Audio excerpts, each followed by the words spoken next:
A few years ago around Christmas, when the days bled into nights so early, it felt like living underneath a heavy wool blanket. Not since Mom passed and Dad sold the house to retire down in Arizona. But that December, with nothing tying me down and a rare stretch of days off of work, I found myself booking a flight to the tiny regional airport just outside my old hometown. Call it nostalgia or seasonal loneliness, but I wanted to see the place again. I told myself it wasn't about reconnecting with the ghosts. It was just curiosity, a kind of quiet yearning to see if the streets and the people that I'd left behind all those years ago had stayed the same, or had transformed into something completely unrecognizable. The first few days were pretty uneventful. My aunt, who still lived in town, offered me the spare room under her snug bungalow.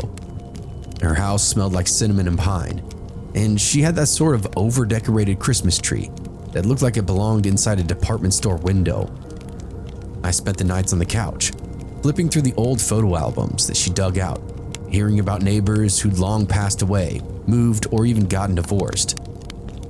It was cozy in this cloying sort of way, but I quickly grew restless. The town felt small and claustrophobic, like a snow globe that I'd outgrown.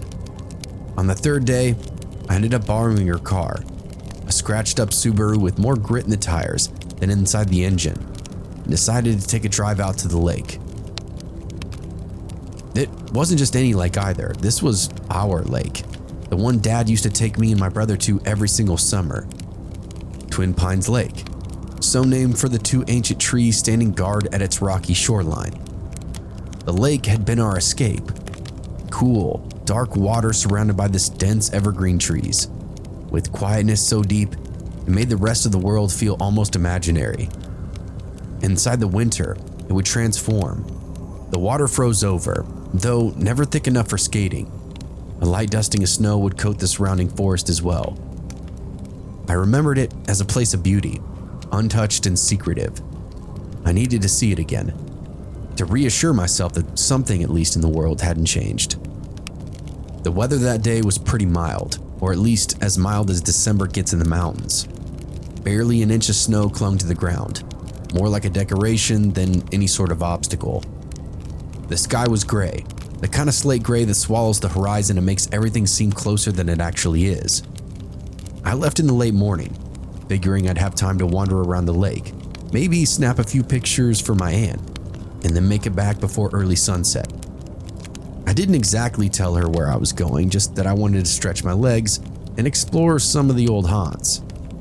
She waved me off with a thermos of coffee and a tin of Christmas cookies, her only warning to watch out for black ice. The drive itself up there was pretty uneventful. The Subaru's heater wheezed out this lukewarm air, and the road climbed steadily, winding throughout the stretches of pine forest. The closer I got to the lake, the fewer cars I would see. By the time I turned off the main road and onto that narrow, unmarked path, I hadn't passed another vehicle in at least 20 minutes. It almost felt like I was entering another world, one that existed outside of time. The parking lot was a little more than a clearing at the end of the path, a patch of dirt and gravel bordered by a rusted guardrail. There were a few other cars here, a silver SUV coated in a thin layer of frost. Its windows were dark, and I couldn't tell if somebody was inside or if it had been completely abandoned. I shrugged it off. Plenty of people come out here for day hikes or even to fish in the stream that fed into the lake, though it wasn't exactly the kind of weather that encouraged lingering. I parked a few spaces away and killed the engine. The sudden silence around me was startling, as if the car had been the last tether to civilization itself. The trail to the lake was just as I imagined it, this narrow winding path that snaked through the woods. Snow muffled my footsteps, and every so often, I'd hear the faint rustle of movement in the trees around me. Squirrels maybe, or a bird startled by my intrusion. I could actually see day hikers on the far side of the lake. I also saw evidence of cross-country skiers tearing up the scene as well. The air around me was crisp but almost painfully cold when I inhaled too deeply. It had that sharp, moist smell of oncoming snow as well. I hugged my coat tighter, picked up my pace, eager to reach the lake before the afternoon grew dim. When I finally emerged from the tree line, the side of the lake stopped me in my tracks. It was just as beautiful as I remembered it, maybe even more so. It was just cloaked in winter's quiet majesty. The water wasn't fully frozen, just a thin sheet of ice creeping in from the edges, its surface fractured like a spider web. The twin pines still stood, their boughs heavy with snow, and beyond them, the mountains loomed ahead. Their peaks were lost in these low-hanging clouds. I felt a pang of something. Nostalgia, sadness, I couldn't really tell. I just let it wash over me as I made my way down to the shoreline. I poured myself a cup of coffee from the thermos and stood at the water's edge, just staring out at the ice. It was mesmerizing, the way it caught the dull light and fractured into these tiny shards of silver. The silence was profound, broken only by the occasional creak of the ice shifting or the soft hiss of the wind throughout the trees. I should have felt at peace, standing there with nothing but nature and me, but instead, I didn't. I told myself it was nothing. It was pretty subtle at first, just a prickling at the back of my neck, a kind of instinct that you get when somebody's standing far too close in an otherwise empty room. I assured myself it's nothing, my nerves, or maybe it's just the isolation playing some kind of trick on me. But I couldn't shake it. I just felt this impending doom. I glanced over my shoulder, scanning the tree line, but there was nothing around me. No movement, no sign of any kind of life. Just the forest, still and indifferent. The SUV in the parking lot flickered through my mind, but I quickly dismissed it. The person who owned it was probably hiking or snowshoeing somewhere nearby, oblivious to me as I was to them. The longer I stood there, though, the more oppressive that feeling became. By the time I made my way down to the lake shoreline, the sun had burned through most of the gray clouds. The air was now brisk but not biting, and I could hear faint voices, laughter and chatter from the other side of the lake. I definitely hadn't expected much company out here, but I guess I wasn't alone after all. A pair of fishermen stood at the water's edge near the twin pines, bundled up in thick coats, their lines disappearing into the lake's dark surface. A few others wandered the trails that looped through the woods, their footsteps crunching faintly in the distance. I felt pretty reassured now, having other people around. Not enough to crowd the place either, but enough to remind me that I wasn't venturing into complete isolation. I spent those next few hours wandering the shoreline, snapping photos of the ice-fringed lake. I even cast my own line inside the water, for old time's sake, though I doubted I'd catch anything. I didn't really care. It was enough just to be there. The steady rhythm of the water lapping against the rocks just grounded me in the moment. By midday, the sun had almost vanished completely behind a wall of low-hanging clouds. The air turned colder, sharper, and I noticed the others around me began to pack up. The fishermen reeled in their lines and trudged back towards the parking lot, their voices carrying on the wind. From across the lake, I heard someone shouting. It was too distant to make out the words, and then I heard another voice respond. Then faintly at first, the rumble of engines. I turned towards the woods and saw the red blink of brake lights as the truck crawled out of the lot and disappeared down the narrow road. And that was when I overheard the hikers talking. They were coming down the trail towards the lot, their voices a little panicked. "Storm's coming," one of them said, a tall guy in a puffy jacket. "They just put out some kind of advisory. Wind gusts, whiteout conditions. We need to head out before it gets too bad." "Should have checked the radar," his companion muttered, tugging her scarf tighter around her neck. They passed me without a second glance, brisk, almost urgently. Something was up, and now that weird feeling that I had earlier made a lot more sense. A storm was coming in. It was just my natural instincts. I looked out towards that lake one last time, the water now dark as slate underneath that heavy sky. The air was still, quiet. It was time to go. It was like a lizard alarm in my brain saying, run away. The trail around the lake wasn't long, maybe 45 minutes of a walk, but by the time I reached the halfway point, the first flakes of snow were already falling. It was beautiful at first, soft and delicate, but within minutes the flurries grew heavier, swirling on the wind and sticking to the ground in these thick, wet clumps. The trail began to blur. This once clear path dissolved quickly under the relentless white. I walked as fast as I could, my boots crunching in the snow, but it was like walking through a dream, where the harder you pushed, the slower you seemed to move, almost like you're stuck underwater. Ahead of me, I could hear the parking lot coming alive, muffled shouts of people calling for each other, sharp slams of car doors, and engines revving to life. The snow was falling harder now, driven sideways by sudden gusts of wind that cut through my coat like knives. I pulled my scarf up over my nose and kept moving. This was far worse than I imagined. Palm-sized flakes, zero visibility, and temperatures rapidly plummeting. When I finally stumbled out of the trees and into the parking lot, it was almost unrecognizable. What had been a bare patch of gravel maybe an hour ago was now blanketed in 6 inches of snow, with drifts piling up against the rusted guardrail.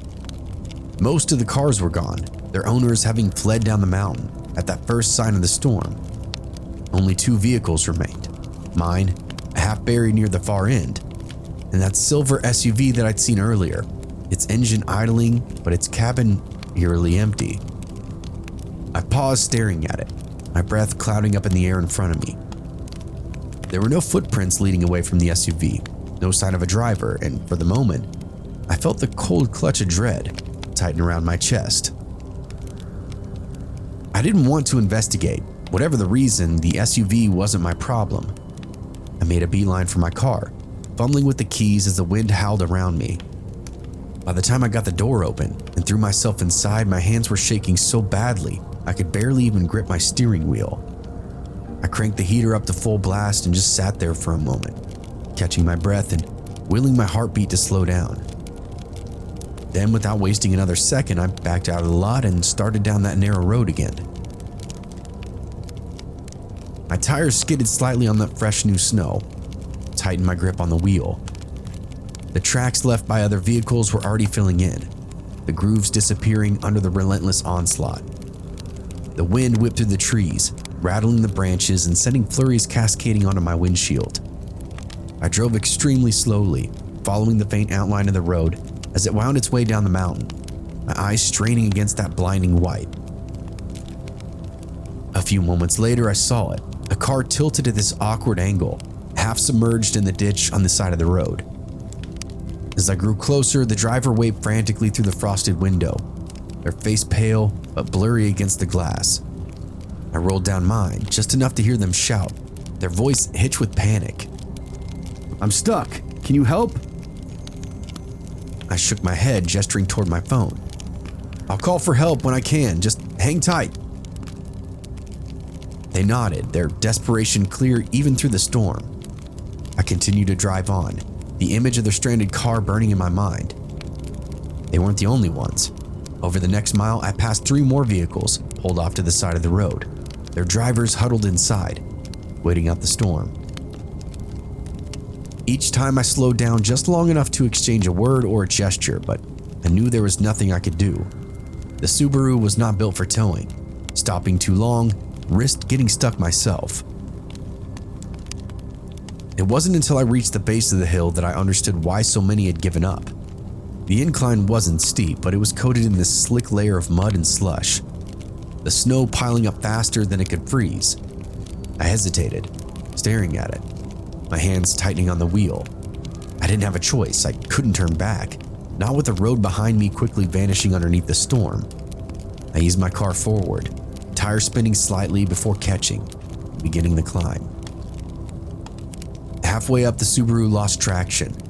The back end slid into the right, and the tires kicked up snow and mud as I fought to keep control. For a moment, I thought I was going to make it. The car lurched forward, inching up the last stretch of the hill, but then the front tires hit a patch of ice, and everything went sideways. I skidded off the road, sliding into the ditch with a heavy, muffled thud. sat there for a moment, gripping the wheel so tightly my knuckles ached, the engine sputtering before it fell silent. Outside, the snow swirled in relentless waves, burying my car inch by inch. I was stuck. There was no getting out, not in the storm and not without help. The cold seeped in quickly. I wrapped myself in an emergency blanket from the back seat, my breath fogging up the windows around me. I told myself that I was safe, that somebody would come along eventually, but as the minutes stretched into hours and the storm showed no sign of letting up, that old familiar dread crept back in, stronger than ever. As the sun dipped below the horizon, the wind howled around the Subaru, rattling it in bursts so violent that I thought the car might tip over and roll on down the hill. Snow piled up against the windows, creeping higher by the minute, until the interior felt more like a sealed tomb than a vehicle. The world outside had gone silent, save for the occasional groan of ice shifting in the trees or even the muffled crack of a branch succumbing to the weight of the snow. There were no voices, no engines, no signs of life. Just me, the storm, and the suffocating realization that nobody was coming. I kept the car off to save gas, switching it only on when the cold became unbearable. The air inside grew damp and sour, filled with a sharp tang of melting snow and my own breath. I wrapped that emergency blanket tighter around me and tried to think of anything but the creeping panic clawing at the edge of my mind. I kept looking out the windows, half expecting headlights to appear through the whiteout, but there was nothing except the faintest pinpricks of light far off in the woods. Glimpses of dome lights, maybe, or headlights from other stranded cars, but they seemed impossibly far away. I took inventory of my supplies, a swallow of coffee from the thermos, a half tin of cookies, a protein bar, a bag of chips, and a bag of jerky that I found under the seat. There was a flashlight, that emergency blanket, and a Ziploc bag full of light tea, with a box of matches to go along with it. Not really a great spread, but I guess it was something. I tried to sleep, but every time I closed my eyes, I'd jolt up awake, heart pounding. The interior of the Subaru, once this safe haven, had now become cramped, a claustrophobic prison. My legs ached from that awkward angle. My back was stiff from that seat. The snow still hadn't let up. If anything, it was falling harder. The drifts climbing higher against the window until I could only see a narrow band of the sky above me. It literally felt like I was being buried alive. Sometime in the dead of the night, I finally drifted off, though it was a fitful, shallow kind of sleep that offered no real rest. When I awoke, the world outside was pale and blinding. The storm had now reduced to a light flurry. The snow was easily 4 foot deep, a solid, unbroken blanket that stretched as far as I could see. My car was entombed, tires completely submerged, engine coated in frost. I rubbed my hands together, trying to will warmth into my numb fingers, and checked my phone. No service. Battery icon had flashed red, almost taunting me. I turned it off to conserve what little charge I had left. The day passed in this slow, agonizing crawl. The hunger was manageable, but the thirst was worse. I ate sparingly, half a protein bar here and a handful of chips here. The melted snow in an empty tin can, over a tea candle for water. The makeshift heater barely warmed my hands, let alone the frigid air inside the car, but I guess it was better than nothing. I kept the blanket wrapped around me like a second skin and tried to ignore the gnawing ache inside my stomach. I remembered this old hobo trick and kept tea lights burning in a small metal box, which made something like a small stone. When I draped the blanket around it, it actually made a decent little pocket of heat. A second storm started brewing late in the afternoon, and I could see it gathering on the horizon, a wall of gray clouds rolling over the mountains. The temperature now dropped sharply, and the wind began to howl again. My anxiety spiraled. Another night like the last, I wasn't sure if I'd make it. I didn't know how much gas I had left either, but it couldn't be much. The thought of freezing to death in my car was suddenly very real, very possible. I tried to distract myself by watching lights in the trees. They were still there, faint and flickering, a reminder that I guess I wasn't entirely alone.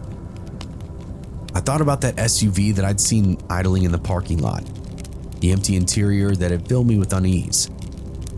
The memory lingered, heavy and incessant, and although I couldn't tell why, I just could not shake the thought that something terrible had happened to its driver. Maybe they'd left the vehicle in search of help, only to get lost in the storm. Maybe they succumbed to the cold, buried somewhere out in this endless snow. I shivered, pulled the blanket tighter, as if it could shield me from the weight of my thoughts. That second night was worse than the first. The storm roared back with a vengeance, and the Subaru shook underneath its fury. I kept the candles burning as long as I could, staring at the tiny flame as if it held the key to my survival. When the last one guttered out, I curled into myself, shaking and terrified, just prayed for dawn. I must have fallen asleep at some point because the next thing I remember is the sound of engines cutting through the dark. It was faint at first, distant and muffled, and for a moment, I thought maybe I was dreaming. But then the noise grew louder, clearer, the unmistakable growl of snowmobiles. I scrambled upright, pressing my face against the frosted window. Through the snow, I saw their headlights, bright and unwavering, slicing through the storm. Relief flooded through me, so sharp and sudden that I almost started crying. I fumbled with the door handle, shoving it open against the weight of the snow, and waved my arms frantically as the snowmobiles drew closer to me. One of the riders stopped, lifting a gloved hand in acknowledgement, and pulled up beside my car. He was bundled up in heavy gear, his face obscured by goggles and a scarf, but his voice was steady and calm as he asked me if I was okay. I nodded, too choked up to speak. He didn't linger too long, just marked the car with a bright orange flag and told me that more help was on the way. Then he was off, the snowmobile vanishing into the trees as quickly as he arrived. By the time daylight broke fully, the storm had begun to ease, and more rescue teams had arrived. They found over 20 cars stranded along that road, and in the parking lot their occupants cold but alive, all except one. The news would later report that an elderly woman had died after wandering away from her vehicle that first night of the storm. She'd been found not far from the lake, frozen and alone. My thoughts went back to that idling SUV, the empty interior, and the faint flickering lights in the woods. I wondered if she'd been one of them, her story a lonely tragedy etched in the storm's relentless grip. Even now, years later, I can't forget the way those lights seemed to hover, watching and waiting, as if the forest itself wanted us to live.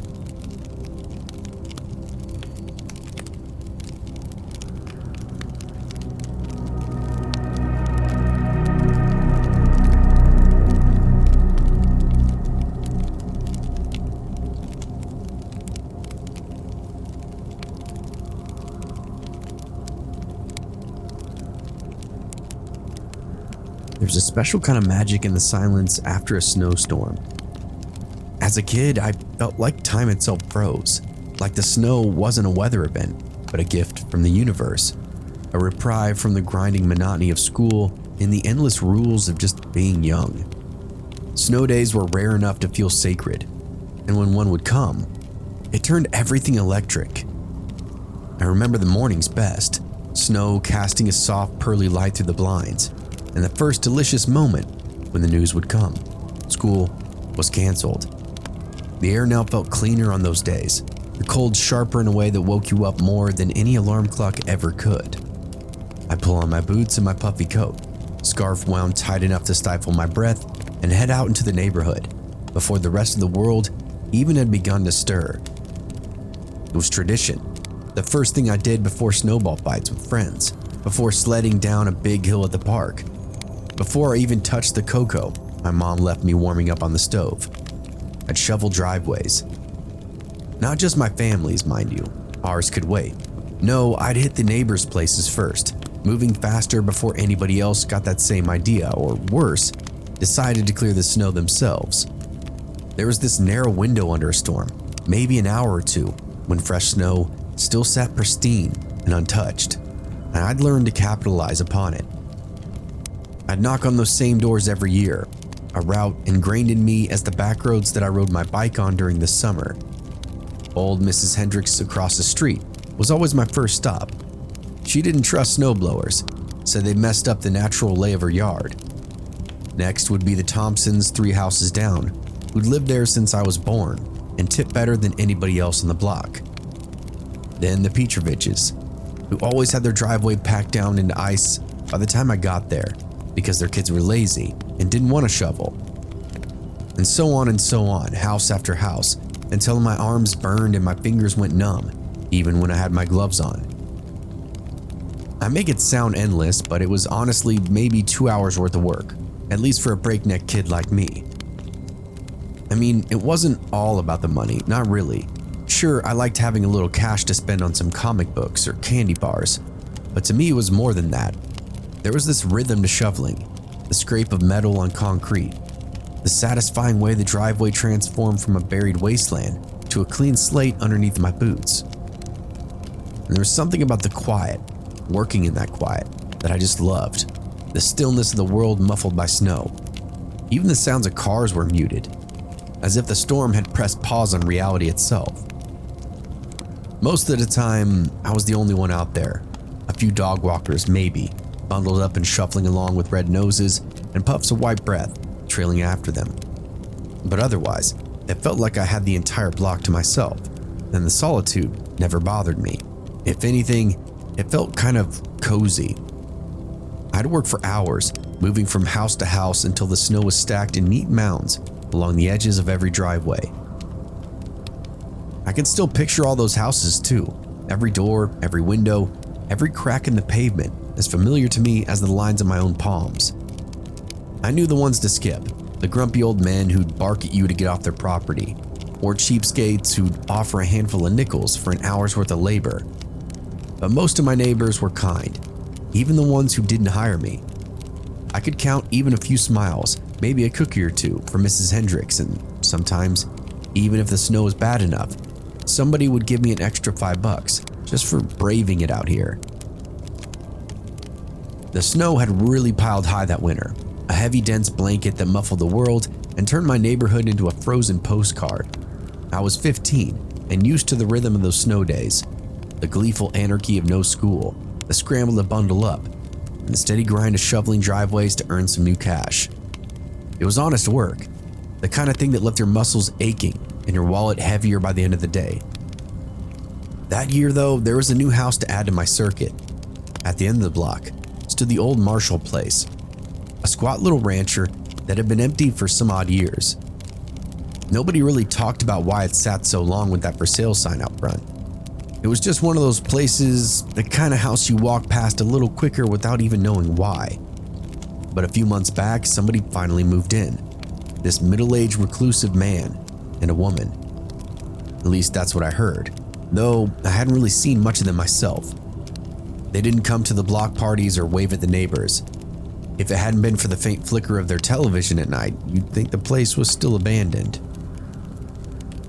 That morning after clearing the other houses, I stood at the edge of their driveway. The snow was untouched. I hesitated, my breath hanging in the air like a question.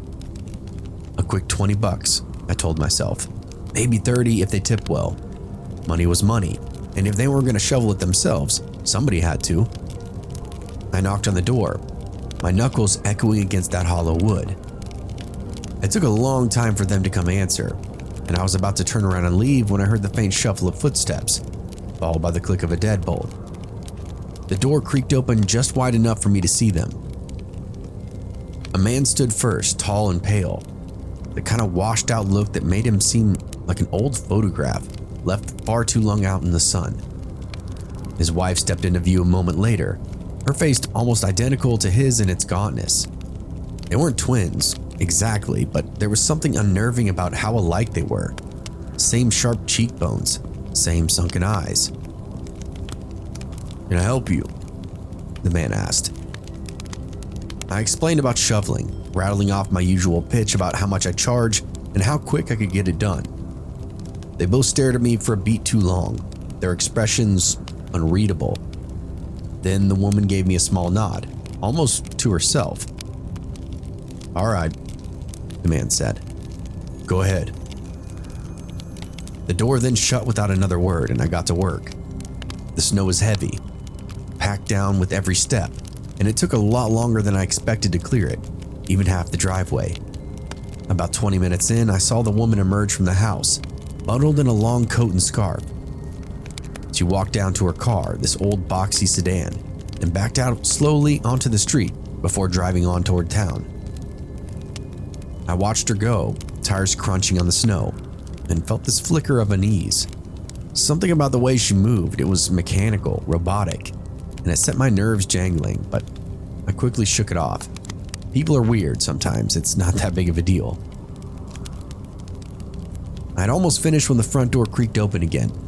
The man stepped out onto the porch. He was dressed for the weather now, in a thick coat and boots, but he didn't make any move to help, just stood there, watched me. "Almost done," I said, forcing a smile. He nodded but didn't reply. After a moment, he came down the steps and started pacing along the edge of the driveway. "You do this every year?" he asked. "Yeah," I said. "It's a good way to make some money, and people around here know me, so..." I trailed off, realizing how stupid that sounded. He grunted, stopped walking, and turned to face me. "You charge 20? 25, I said quickly. I wasn't about to let him lowball me after all this effort. "I thought it was 20, he said again. "Your drive is much bigger than I thought, plus the snow is extra high over here." He nodded along. "No chance of 20? "Sorry," was all I said. He tilted his head like he was considering it, then just nodded again. "All right. You want to come inside when you're done, warm up with some hot chocolate?" My gut twisted. The way he said it, it wasn't friendly, it wasn't neighborly. It felt like a trap, like a spider offering tea to a fly. He hovered behind me, impossibly tall.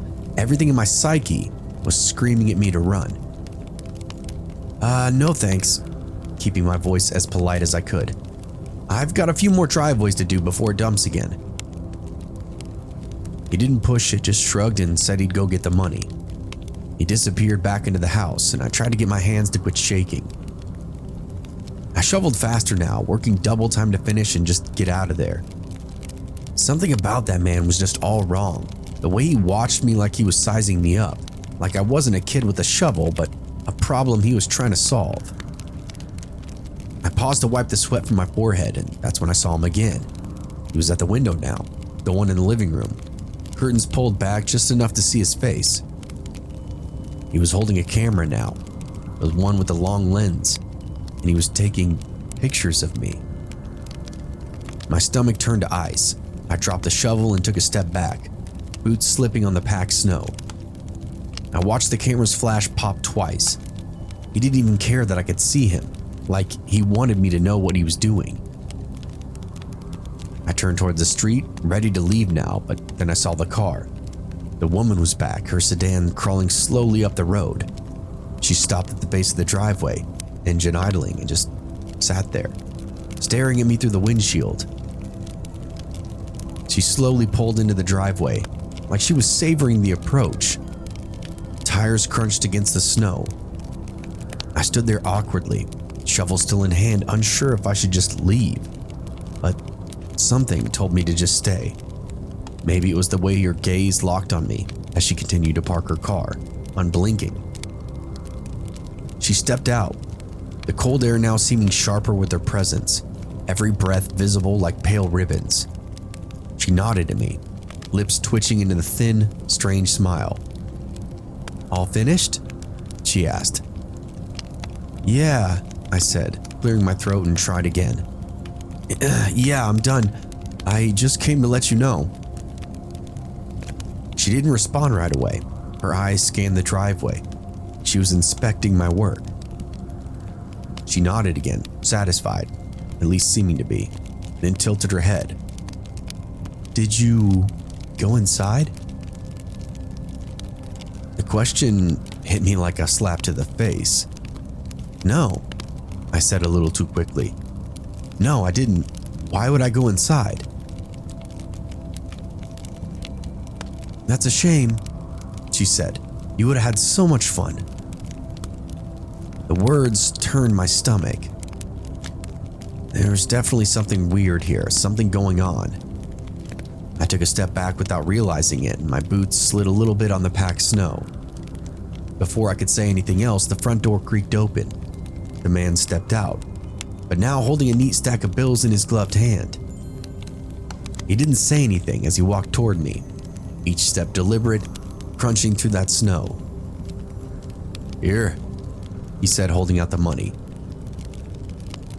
I reached for it, but he didn't let it go right away. Instead, he started counting the bills aloud, one at a time, his voice slow and deliberate. 1, 2, 3.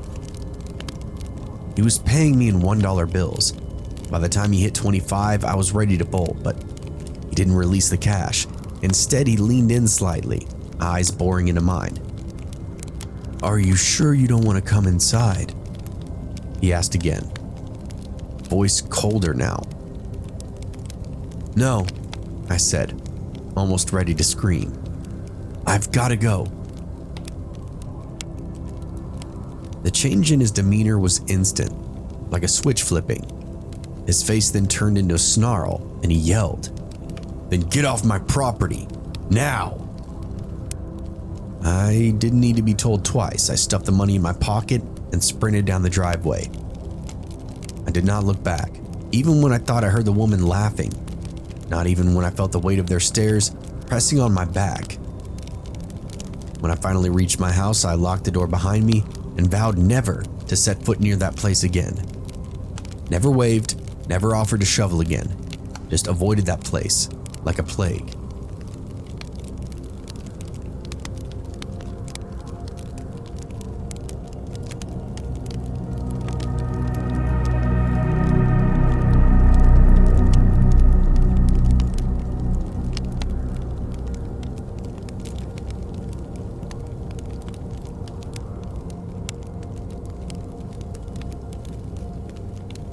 The mountains around me had this way of seducing you. Something about that crisp air slicing against your cheeks, that icy wind that bit into your lungs as you tore down the slopes. It was addictive. I wasn't just a casual skier. I pretty much lived for it, craved it like some people crave coffee or a stiff drink after work. It was a part of me, and I was better at it than anybody I knew. My friends were good enough, sure, but they stuck to the groomed trails, the safe runs, the ones with plenty of signage and forgiving curves. I preferred something more raw and more alive, the kind of terrain where the snow made you work to get to the finish line. We used to spend every winter at the resorts, a group of us piled into shared cabins, laughing late into the night over beers and cheating card games. But for me, the real magic started when I clicked into my skis and felt the rest of the world drop away. The mountain became a challenge to conquer, a beast to tame, and sometimes I wanted to do it all alone. And that's where things would get, well, complicated. There's this unspoken rule in skiing: never go off by yourself. The mountain doesn't care how skilled you are or how many runs you've done. One wrong turn, one patch of bad ice, and you're at its mercy. People die out there all the time. Avalanches, falls, hypothermia. A broken leg could be a death sentence if nobody knows where you are. But my dumbass didn't care. The solitude was part of the appeal. Alone, it was just me and the slopes. The quiet pressing in on all sides, broken only by the hiss of my skeeves carving through that powder. Others would tease me, call me a show-off. You're gonna end up on one of those missing persons posters, my friend Jenna would always say, half joking. I'd laugh it off and brush her words aside. They didn't understand me. How could they? There was a thrill pushing in past those boundary ropes and leaving the crowds behind and cutting through untouched snow. Out there every turn, every drop was a test of my skill. Those slopes weren't for tourists. They were wild and unpredictable. I could feel my heart hammering in my chest as I navigated those steep descents, weaving out through the trees, legs burning with effort, but mine clearer than it ever was anywhere else. But I did know the risks. I knew that if I fell, there would be nobody to pick me up, no one to hear me scream, and yet it never stopped me. I remember one of my trips in particular. The snow was perfect that weekend, fresh and deep. I was itching to find something new, something that would push me harder than any of the resort's well-manicured trails ever could. I told the others I'd meet them for lunch at the lodge, and then headed towards the lift. They didn't ask any questions anymore when I slipped away. It was just what I did. As I rode up there, the world sprawled out before me, silent and endless. I didn't know it then, but that day would be very different. Something waited for me on the other side of the mountain, something that I could not ski my way out of. It was early, just after sunrise, and the lodge reeked of coffee and regret. Most of my friends were nursing a bad hangover. The previous night had been a blur of shots and laughter, music blasting through the cabin until we were all yelling over it. Now they looked like the undead, huddled together on couches, groaning about how they might ski later if their stomachs stopped doing backflips. I, on the other hand, was ready. My legs were solid, head was clear. I barely drank anything the night before, just a beer or maybe two. Skiing hungover wasn't skiing at all. It was survival, and I wanted to glide, to soar. By 4:30 that afternoon, the others had thrown in the towel, slinking back to the lodge to crash or nurse their headaches. I stayed behind. The mountain was nice and quiet now. Most people either heading home or winding down their runs. It was perfect. The storm was still a whisper on the horizon, the snow crisp and forgiving. I hit several of those trails in quick succession, letting the rhythm of it just take me. Down one slope, up the lift, and then down the next. Each run brought a deeper calm, muscles warming up as my focus sharpened. When I saw a sign for the professional grade hill, I didn't even hesitate. I could hear my friends' voices inside my head, their teasing warning. "You're nuts," Jenna would say. "You're gonna get yourself killed out there." But Jenna wasn't here, and the mountain wasn't gonna conquer itself. The lift creaked upward. At the top, the operator gave me a pointed look. "Last run," he said. "Storm's coming. We're gonna shut down the face. Be quick." I nodded, already fastening my gloves together. I wasn't worried. I thrived in the empty quietness of a closing slope. Only one other person came up behind me, a snowboarder, tall and wiry, with a face that looked like it belonged in a jailhouse mugshot. He gave me a quick nod, then strapped in, disappeared down one of the gnarlier slopes, his speed sending a flurry of snow in his wake. I adjusted my goggles, took a deep breath, and started my descent. The slope had greeted me like an old friend, its curves familiar and welcoming. My skis cut through the powder like knives, my body flowing in sync with the rhythm of the mountain. I felt weightless, untouchable. The world faded to nothing but the hiss of my skis and the crisp bite of the wind. And that's when I saw them. At first, it was just a flicker of motion at the edge of my vision, a snowboarder weaving through the trees, but as I focused, I realized there were two of them, moving erratically, their shouts echoing across the slope. One of them was shirtless. His skin was a raw, angry red that made me wince just looking at him. The other was shorter, dressed in all black, movements aggressive and jerky. The shirtless one howled like a wolf, throwing his arms wide as if challenging the mountain itself. Then, as if sensing my gaze, both turned toward me. I slowed instinctively, expecting them to blow past me like most skiers or snowboarders would do, but they did not do that. Instead, they veered toward me, closing the distance with alarming speed. My heart stuttered. "Hey!" the shirtless one called, his voice slurred and too loud. "Where you going, Snow Bunny?" The shorter one laughed, a harsh, ugly sound that scraped against my nerves. They didn't pass me, they flanked me, close enough that I could smell the booze on their breath. "Let's see what you got," the shorter one sneered, his gloved hand darting out to brush against my hip. Panic flared. This was going from bad to worse.